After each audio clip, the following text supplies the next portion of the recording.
Hello and welcome to 1-2-Step. It's your host back again with yet another interesting tutorial video. In this video, I'm going to teach you how you can log into your Walden Student Portal.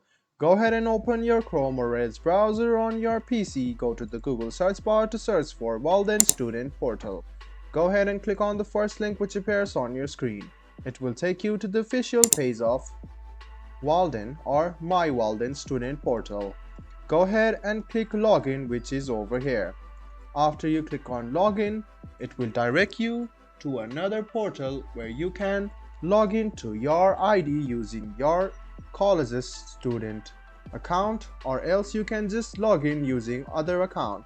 So go ahead and write down your username or your email, press next, and then write down your password.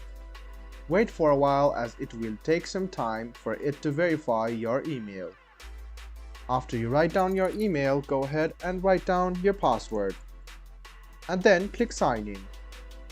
If your password is incorrect, you cannot sign in to your account. So go ahead and write down the correct password to your email.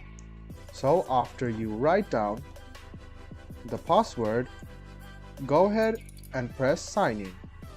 This way you can sign in to your Walden account. You can keep yourself sign in as well if you press yes. So this is how you sign in to your Walden account or your Walden Student Portal. I hope this video was helpful for you. If you still have any kind of confusion, please do mention us on the comment section down below. Like the video, subscribe to the channel, and do hit the bell button for more. Hope to see you in the next video as well. Until then, goodbye, take care, and make sure you enjoy.